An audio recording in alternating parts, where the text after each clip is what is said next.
आप अपने उमर खालिद, एक मिनट, मैं सपोर्ट करता हूँ, सपोर्ट करता हूँ। You support Umar Khalid? I support Umar Khalid, yes. दुश्मन सिर्फ बॉर्डर के उस पार नहीं होता।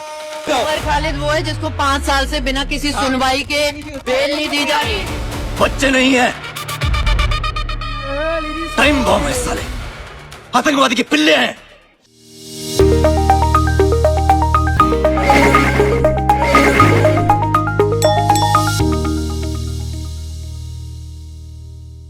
सहा तारखेला दिल्लीच्या जंतर मंतरवर नीट परीक्षेत झालेल्या घोटाळ्याच्या विरोधात कॉक्रोच जनता पार्टीच्या नावाने हे सगळे तरुण तिथे एकत्र जमले होते।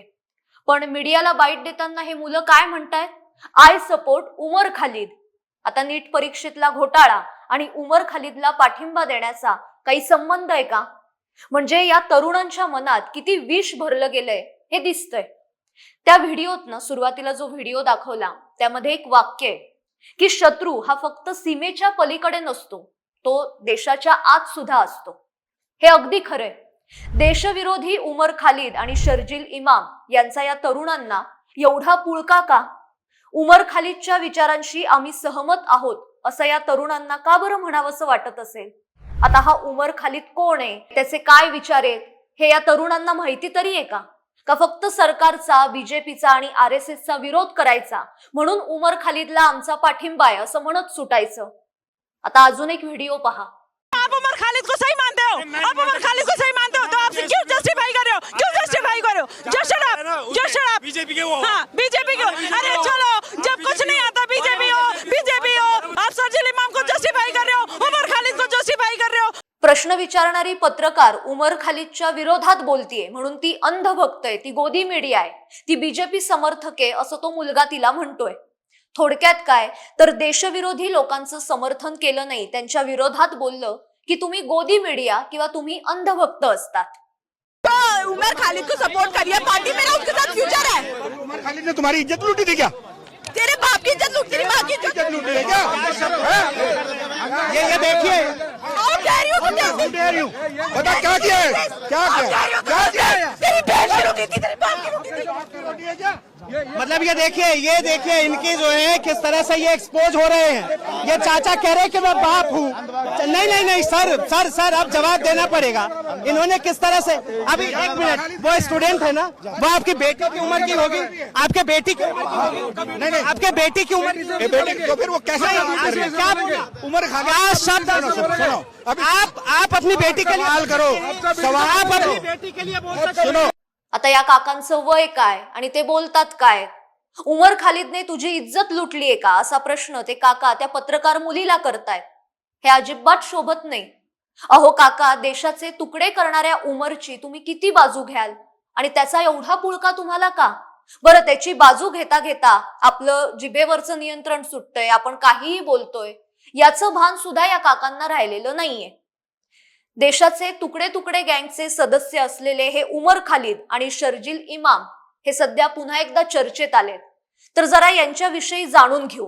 सध्या दोघंही हे नवी दिल्लीतल्या तिहार तुरुंगात आहेत। उमर खालिद हा 2020च्या सीएए आणि एनआरसी विरोधी दिल्लीतील शाहीनबाग आंदोलनामागचा एक प्रमुख चेहरा।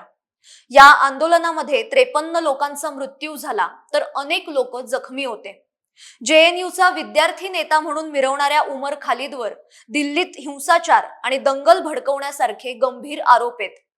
जेएनयू मधल्या काही विद्यार्थ्यांच्या म्हणण्यानुसार उमर खालिदने आपल्या सहकार्यांसह कॅम्पसमध्ये हिंदू देवदेवतांचे आक्षेपार्ह फोटो आणि द्वेष पसरवणारे संदेश तिथे लावले होते।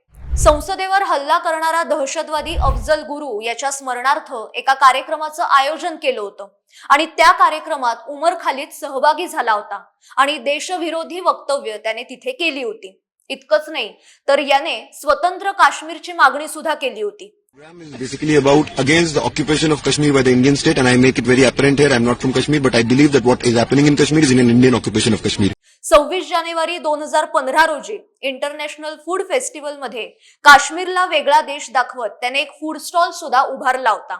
आणि यासोबतच तुम कितने अफजल मारोगे, हर घर से अफजल निकलेगा, भारत की बर्बादी तक जंग रहेगी, काश्मीर की आजादी तक जंग रहेगी, अफजल हम शर्मिंदा है, तेरे कातिल जिंदा है, असे अनेक देशविरोधी नारे त्याने 2015 मध्ये दिले होते आणि त्यामुळे तो देशभर चर्चेत आला होता. कश्मीर के नौजवान संघर्ष करो, कश्मीर की महिलाएं संघर्ष करो, तो अफजल की हत्या नहीं सहेंगे, कितने अफजल मारोगे, तो right to self determination long live. आता शर्जील इमाम बद्दल जाणून घेऊ. अलीगड मुस्लिम युनिव्हर्सिटीमध्ये सीएए विरोधात सुरू असलेल्या आंदोलनात शर्जील इमामने देशविरोधी वक्तव्य केलं होतं. त्यानंतर शर्जील विरोधात आसाम आणि उत्तर प्रदेशमध्ये देशद्रोहाच्या आरोपाखाली गुन्हा दाखल झाला. हे प्रकरण पेटल्यावर शर्जील फरार झाला, पण बिहारमधून त्याला अटक करण्यात आली. चिथावणीखोर भाषणात तो असं म्हणाला होता की आपल्याकडे संघटित लोक असते तर आसामला भारतापासून आपण कायमचं वेगळं केलं असतं.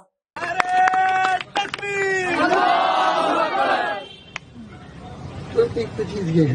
दूसरी मैंने बिहार में देखा, अच्छा बिहार का एग्जाम्पल दूंगा. बिहार में बहुत सारी रैलियां हो चुकी है, हर रोज एक दो बड़ी रैली होती है. आप वो कन्हैया वाली रैली देख लीजिए, 5 लाख लोग थे उसमें रैलिया में. अब उसका मसला बस इतना सा है, ये मैं पहले भी शायद अर्ज कर चुका हूँ, 5 लाख लोग हमारे पास हो ऑर्गेनाइज्ड तो हम हिंदुस्तान और नॉर्थ ईस्ट को परमानेंटली कट कर सकते हैं. पर परमानेंटली नहीं तो कम से कम 1 महीने के लिए तो कट कर ही सकते हैं. मतलब इतना मवाद डालो पटरियों पर, रोड पे, उनको हटाने में 1 महीना लगे, है कि नहीं? जाए एयरफोर्स से. असम को काटना हमारी जिम्मेदारी है. असम और इंडिया कट के अलग हो जाए. यांचे नारे ऐकले, विचार ऐकले.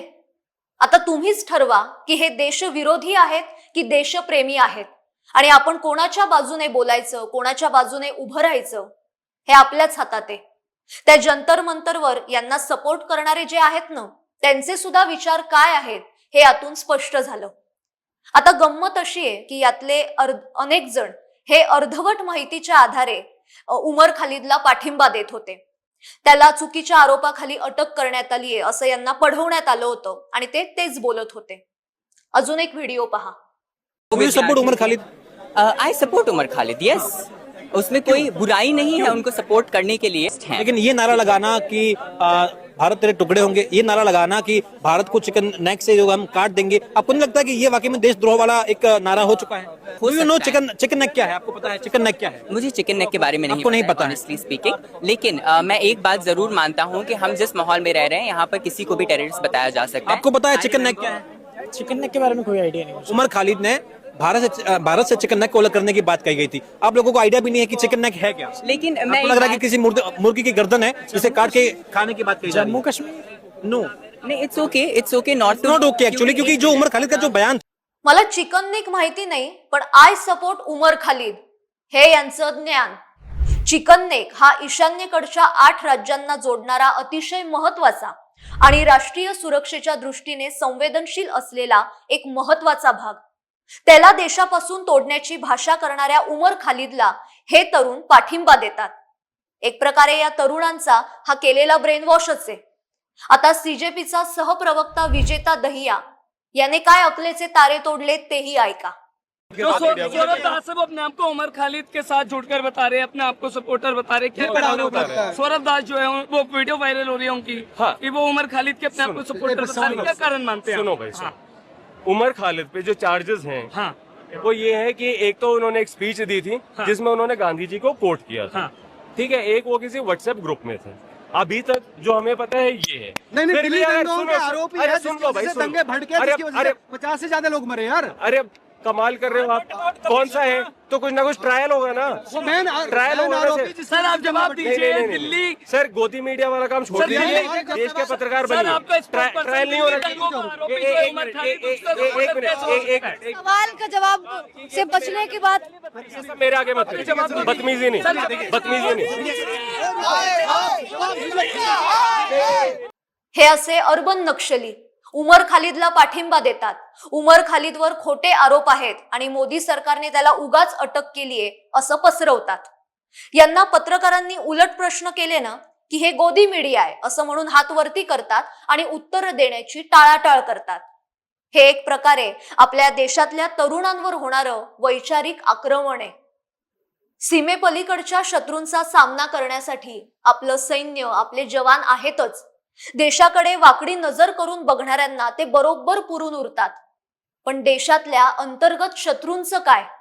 त्यांच्याशी जर लढायचं असेल तर वैचारिक दृष्ट्या लढणं फार गरजेचं आहे.